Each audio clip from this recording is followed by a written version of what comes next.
nós vamos falar de um assunto muito bacana agora, sobre os santos negros da tradição católica. Foram fundamentais na difusão do cristianismo na África. Olha que legal, frequentemente, ou antes mesmo, paralelamente às missões europeias.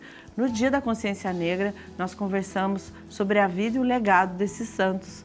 E quem está aqui para bater esse papo com a gente, com muito carinho, eu recebo aqui o diretor da Rádio Aparecida, missionário redentorista, Padre Vanderlei. Seja bem-vindo, meu amigo.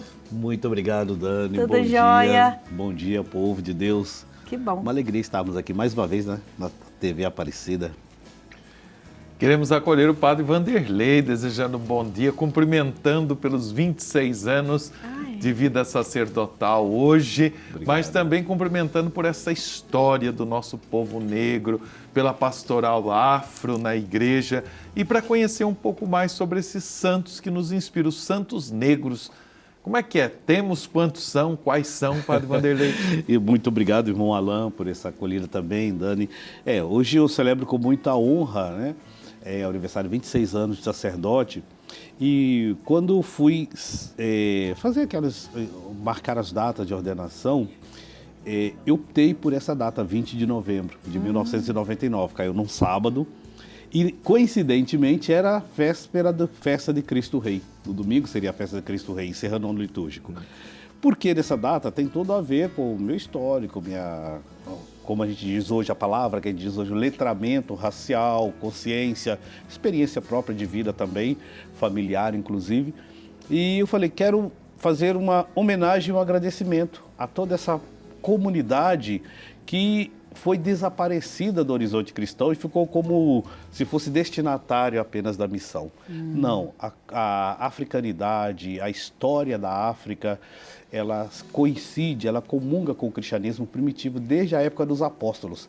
A África não conhece a mensagem cristã quando a Europa fez as suas incursões para retirar as riquezas e tudo mais. Não começa, a história da África não começa ali, menos ainda a história da África como cristianismo. O cristianismo ele é primitivo, a igreja copta ela é anterior à igreja romana. Copta do Egito antigo. Então assim, a gente tem todo um legado, então hoje eu celebro com muita alegria e trago isso, né? E sempre essa reflexão, ela é sempre importante a gente fazer, porque o recorte que nós temos dos últimos 500 anos, ele não é o recorte da história toda. Ele é apenas um recorte. E a gente precisa avançar, assim como em outras áreas do conhecimento humano, a gente vai avançando. A época de Jesus, uma pessoa com uma crise epilética era vista como endemoniado, possuído do espírito mal. Hoje, com o desenvolvimento das ciências e tudo mais, a gente sabe não, que é uma enfermidade, não é uma questão espiritual. Então também a forma de olhar a história, de olhar a nossa fé, a nossa igreja, a nossa religião cristã, ela vai acompanhando esses processos também, a teologia, a eclesiologia, né, a geografia, que é o que a gente fala, né, dos santos negros. Quando fala de santos, a gente pensa assim, eles vêm só de uma região. Não, os santos fazem parte da história do cristianismo desde o início. O próprio Jesus vai dizer, no contexto judaico ainda, né, que Jesus não foi cristão, todos nós sabemos, ele foi judeu, ele vai dizer, sede santos como o vosso Pai Celeste é santo. Então, assim, o ser santo, buscar a santidade, é uma característica de todo aquele que segue Jesus Cristo. E a gente vai perceber que o apóstolo Mateus, quando ele sai da região de Jerusalém e vai para a região do Egito, ele vai encontrar uma população, ele vai encontrar uma cultura, ele vai encontrar inteligência, arte, ciência, ele vai encontrar e vai dialogar com essa realidade. E quem são esses habitantes do Egito? Quem são esses habitantes do continente africano? São mesclados, né? Não são população de uma tonalidade, são mesclados. O mundo antigo não olhava a diferença de nacionalidade pelo tom da pele, mas sim por características culturais. As características culturais. Esse recorte de analisar nacionalidade ou de identificar pessoas com o tom da pele, isso é fruto dos últimos 500 anos, quando começam aí as navegações, as invasões nacionais, e inclusive por pseudociências se justificar uma hegemonia de uma etnia sobre a outra. O mundo antigo não tinha essa hegemonia, tinha características diferentes e cada um dava conta de coordenar as suas próprias. Então, quando a gente fala de santos, a gente vai falar desse povo. Falar de Quem santo são católico, eles, Padre Vanderlei? lá no Egito Antigo, no início do cristianismo, nós vamos ter Santo Elesbão, que era um rei etíope. Nós vamos ter Santa Efigênia, que era uma princesa núbia do Egito Antigo. A Santa Efigênia, inclusive, ela conheceu o apóstolo Mateus quando ele vai para o Egito, e ela vai se tornar, a Santa Efigênia, é interessante a história dela, que ela vai se tornar um modelo para a vida religiosa. Ela começou a formar casas de acolhimento para mulheres que sofriam violência. Olha, que bacana. Ela era princesa? Princesa egípcia. Princesa núbia, que era aquela região do Egito ali com a Argélia, né? Aquele pedacinho ali, a Núbia era aquela região ali. Então nós vamos ter esses exemplos, nós vamos ter vários escritores, né? Dos santos padres da igreja, nós vamos ter Santo Agostinho, que é o mais conhecido de todos, né? Que era da região lá de Tagaste. Ou seja, a história do cristianismo, ela não passa por um único filtro, ela passa por nações onde o cristianismo foi sendo semeado e vai adquirindo as características, as qualidades, os dons daquele povo. É muito bonito a gente olhar com esse filtro, né? Ampliar essa nossa lente de compreensão para que a gente entenda que o que a gente fala no dia de hoje, né, 20 de novembro, esse recorte racial por tonalidade de pele, ele não é o verdadeiro recorte da história humana.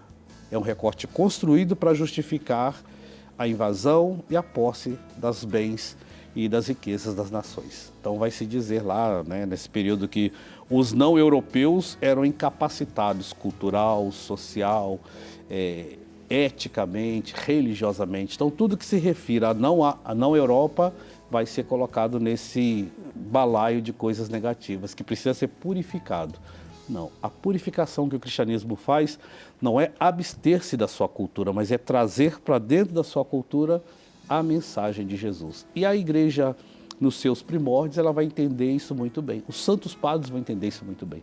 Eles vão falar de coisas que fazem parte da nossa vida no dia a dia, e eles estão falando de alguns lugares africanos, inclusive. Estamos lembrando de alguns santos, claro, nosso São Glorioso, embora um santo italiano, né, Padre Vanderlei, mas o glorioso São Benedito. São Benedito. Tão próximo do E aqui nosso tão povo, forte, né, em Aparecida. Tão forte, né, nas Congadas, Nossa Senhora do Rosário, Santa Efigênia também, não é? O Santo São Benedito é interessante a história dele, como da Josefina Baquita.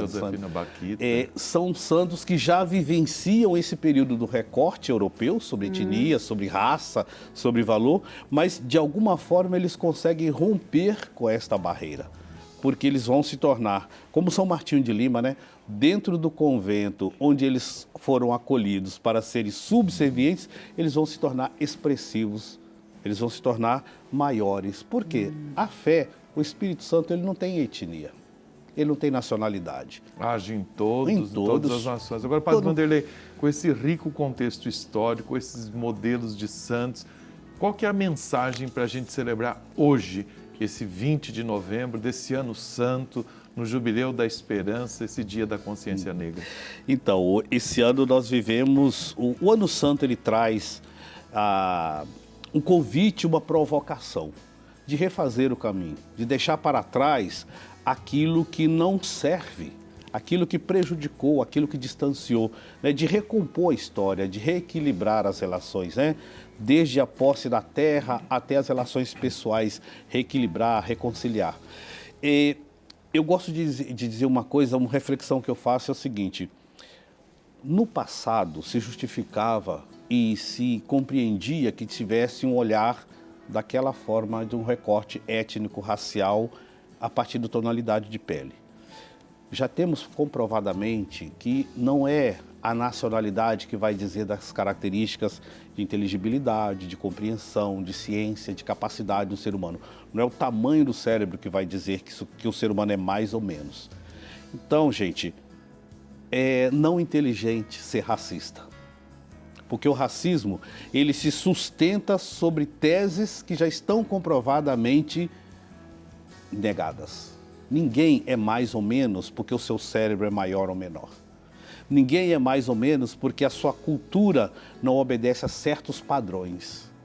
Então, a mensagem que eu digo é: sejamos inteligentes. Construamos uma cultura onde a pessoa seja acolhida e valorizada pelo que ela é, pelo que ela representa, pelo que ela traz, e não por esse recorte superficial e não inteligente da tonalidade da pele. É a valorização. É É a valorização, né? Padre, parabéns. Parabéns por toda a sua história, parabéns por nos ajudar a olhar dessa maneira tão bonita, tão plural e, é claro, dentro da valorização de cada um. A história nos ajuda a entender também, né, o nosso caminhar. E que o senhor continue firme e forte aí na caminhada, né? Para o pessoal que quer saber mais e acompanhar o Padre Vanderlei, sigam nas redes sociais, também no portal A12, Rádio Aparecida. Rádio Aparecida, né? estamos aí. Padre Vanderlei, que daqui a pouquinho vai presidir a missa das 9, não é, Às Padre? 10h30. 10h30, legal. Ótimo. E celebrando hoje, né, 26 Muita gente anos de 26 ordenação. É 26 a alegria anos. de estar com esse Numa povo de data Deus tão aqui no especial. Santuário da Mãe Aparecida, né? Trazer essa mensagem Parabéns. de renovação. Muito Depois da bom. nossa comunidade Obrigada. das comunicações também vamos celebrar Opa. esse dia. Muito hoje. lindo. Parabéns.